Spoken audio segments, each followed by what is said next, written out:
Welcome to all of you children. Today we are going to start our next topic of lesson 11. 11.4 A force can change the state of motion. Let us now find out what happens when a force acts on an object. Activity 11.3 Take a rubber ball and place it on a level surface such as a tabletop or a concrete floor.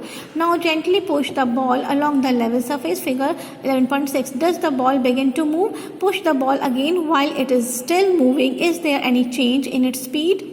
Does it increases or decreases? Next, place your palm in front of the moving ball. Remove your palm as soon as the moving ball touches it. Does your palm apply a force on the ball? What happens to the speed of the ball now? Does it increases or decreases?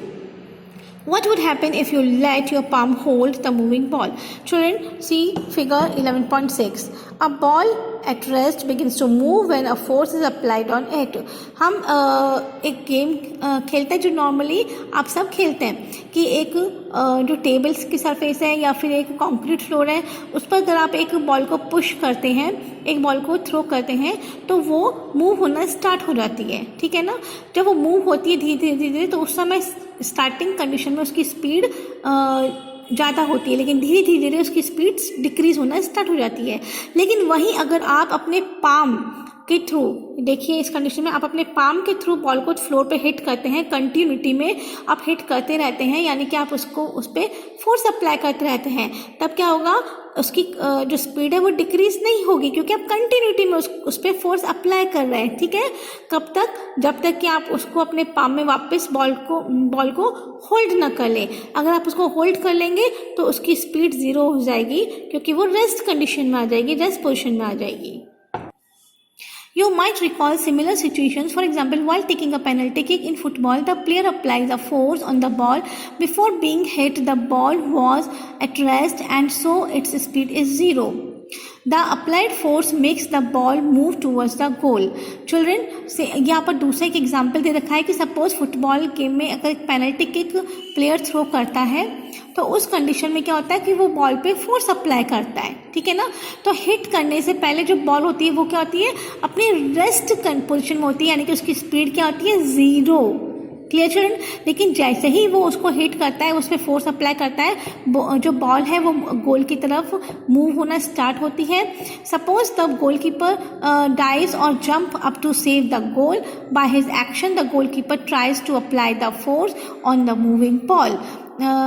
The force applied by him can stop or deflect the ball, saving a goal being scored. Children, और जैसे ही जो goalkeeper की तरफ जो ball है वो move होना start होती है तो उस वक्त क्या होता है कि जो गोलकीपर है वो उस बॉल को गोल को सेव करने के लिए वो तो डाइव करता है, जंप करता है, और इस एक्शन के थ्रू वो क्या करता है, या तो वो बॉल को रोकने के लिए एक फोर्स अप्लाई करेगा जिससे कि या तो बॉल रुक जाएगी या डिफ्लेक्ट हो जाएगी और वो इस तरह से वो जो गोल है उसको सेव कर सकता है।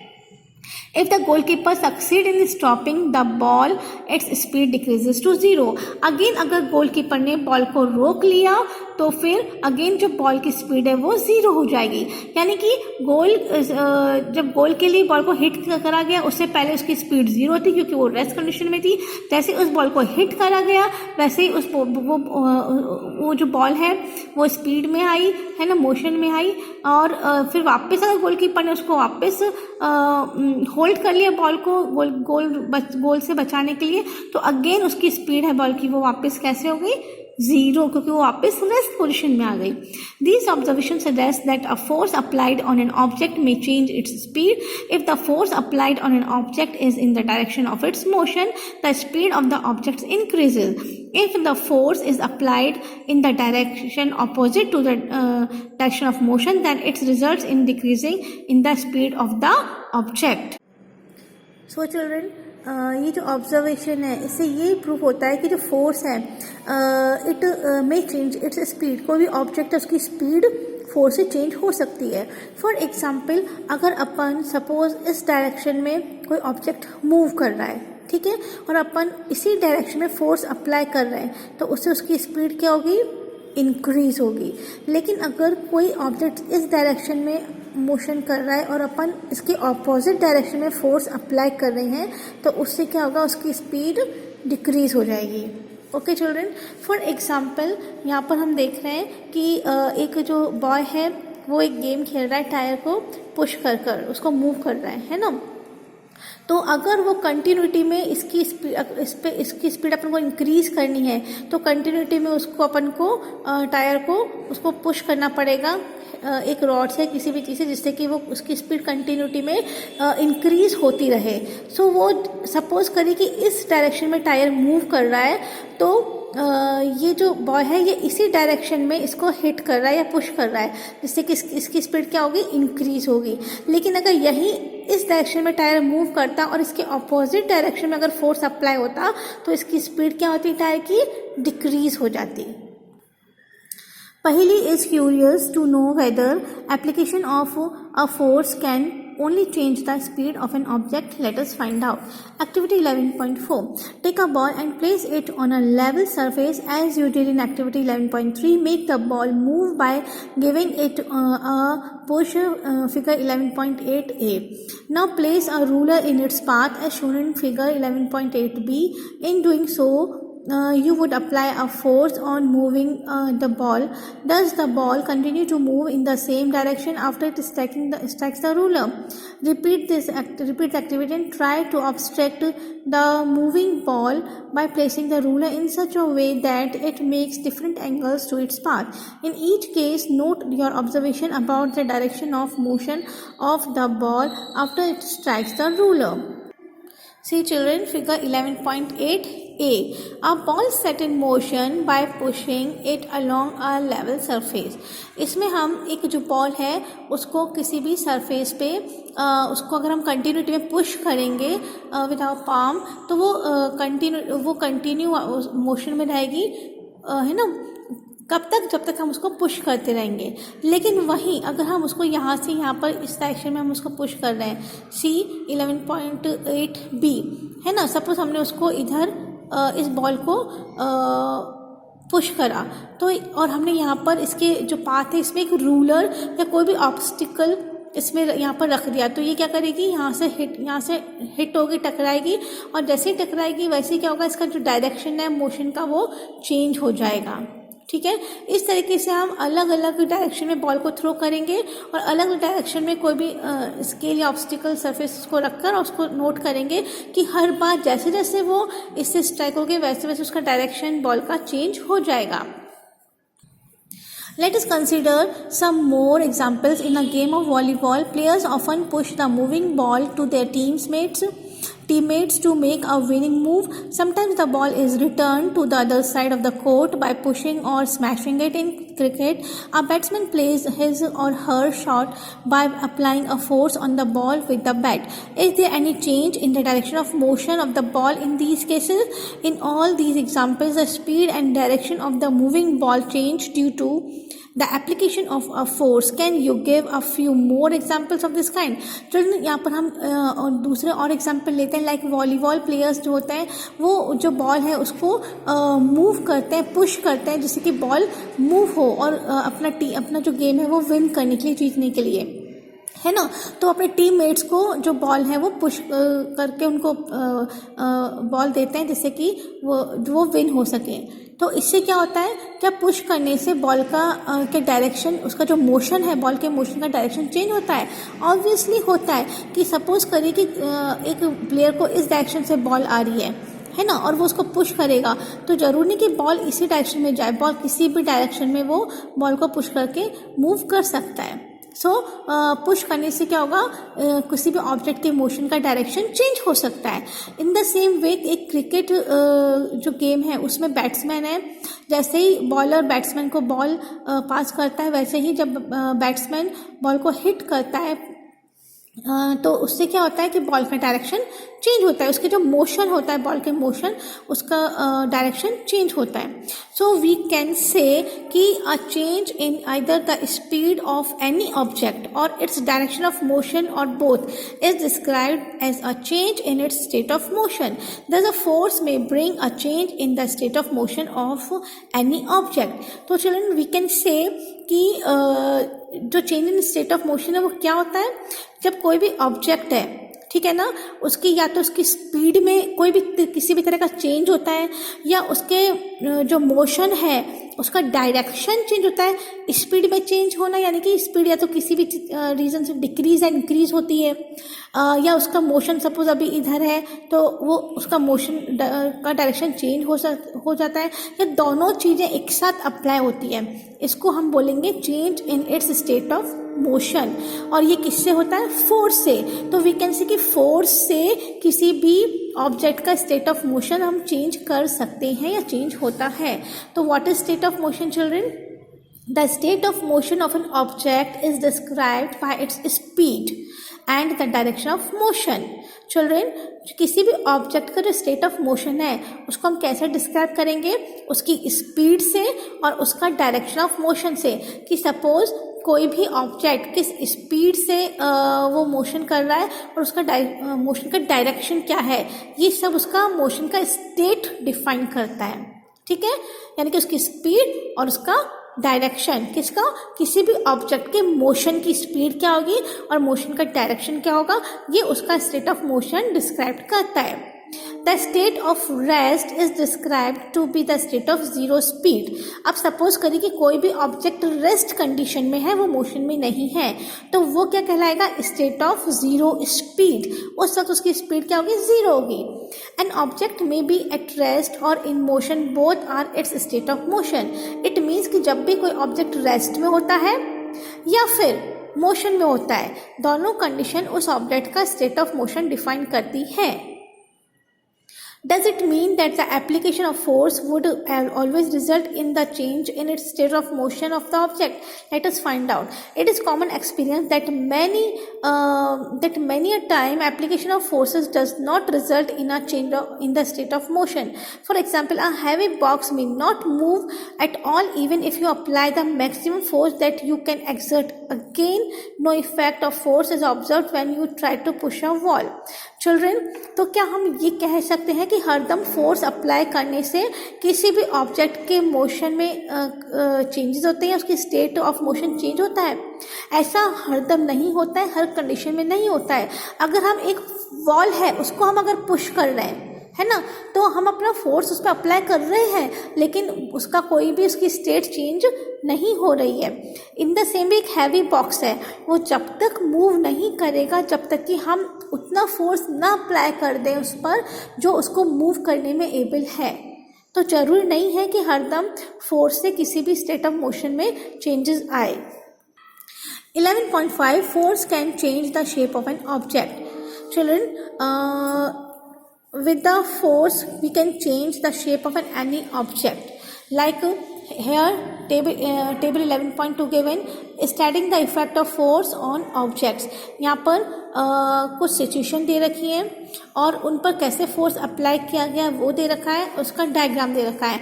And we have to tell the action of force.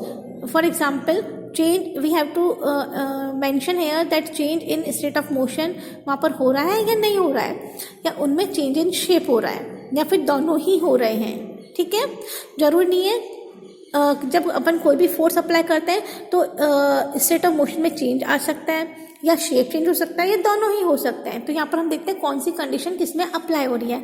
For example, a lump of dough on a plate. एक प्लेट में डो का लंप रखा हुआ है, अगर अपन उसको प्रेस करेंगे with our hands like this, तो उस वक्त क्या हो रहा है? उस वक्त उसमें कोई स्टेट ऑफ मोशन में चेंजेस नहीं हो रहे हैं, लेकिन हाँ उसके शेप में चेंजेस हो रहे हैं। सो वी कैन से कि इस कंडीशन में bye applying force state of motion में चेंज नहीं हो रहा है, लेकिन उसके शेप में चेंज हो रहा है। सेकेंड कंडीशन में spring is fixed to the seat of a bicycle.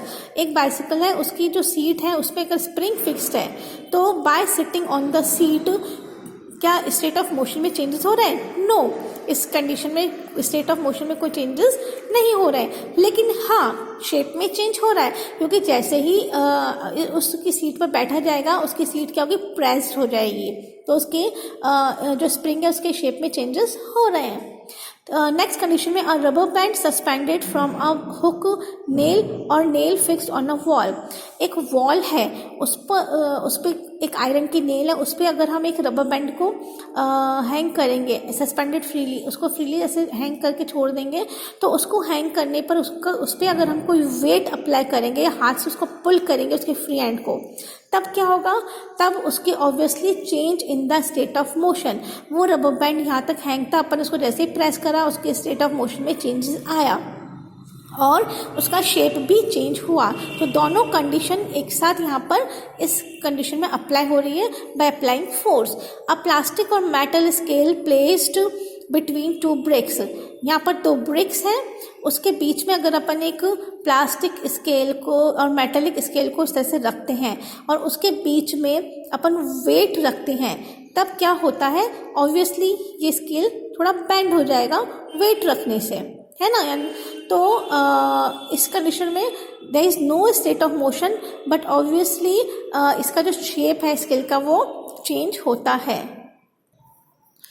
What do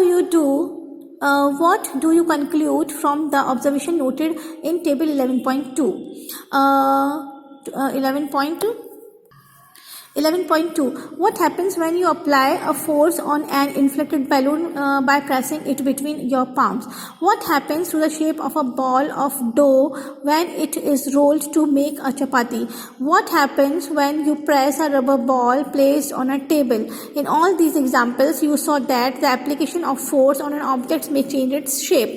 So children, अपने जितने भी एग्जाम्पल देखें कि या तो हम एक इन्फ्लेटेड बैलून को अपने पाम्स के बीच में रखकर प्रेस करते हैं, या फिर एक जो डो की बॉल है उसको रोल करते हैं फॉर मेकिंग चपाती, या फिर एक रबर के बॉल को जो टेबल पे प्लेस करी हुई है उसको प्रेस करते हैं। तो इन सब कंडीशन में क्या हम नोटिस करते हैं कि एक जो फोर्स है on an object it may change its shape.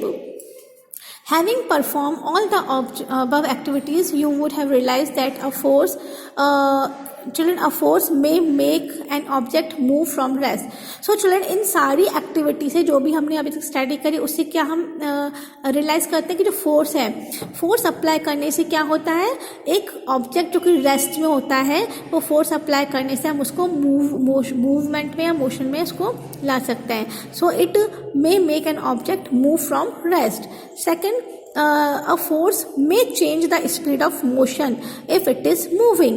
अगर कोई भी ऑब्जेक्ट मूव कर रहा है तो हम उसकी स्पीड को डिक्रीज कर सकते हैं बाय अप्लाइंग फोर्स और इंक्रीज कर सकते हैं by applying force. A force में change the direction of motion of an object. जो फोर्स है उसको अप्लाई करने से हम किसी भी ऑब्जेक्ट का जो मोशन में है उसके डायरेक्शन को चेंज कर सकते हैं। अ force may bring about a change in the shape of an object, जैसे कि हमने ऊपर स्टडी करा कि फोर्स अप्लाई करने से किसी भी ऑब्जेक्ट के शेप को भी हम चेंज कर सकते हैं। एंड अ फोर्स में कॉज सम और all of these effects. Force apply करने से या तो इनमें से कोई भी मतलब जो इफेक्ट्स है वो हो सकते हैं या फिर सारे इफेक्ट्स एक साथ भी हो सकते हैं। While a force may cause one or more of these effects, it is important to remember that none of these action can take place without the action of a force. Thus, an object cannot move by itself. It cannot change it cannot change speed by itself. It cannot change direction by itself, and its speed cannot change by itself. So, children, हम यहाँ पर ये बोल सकते हैं कि इन सब actions के लिए, फैक्ट्स के लिए फोर्स बहुत ज़रूरी है, फोर्स का होना ज़रूरी है। विदाउट फोर्स ही कोई से भी एक्शन पॉसिबल नहीं है। हम किसी का भी ऑब्जेक्ट का शेप चेंज नहीं कर सकते, उसको मूव नहीं कर सकते, उसका डायरेक्शन चेंज नहीं कर सकते without applying force. 11.6 Contact forces.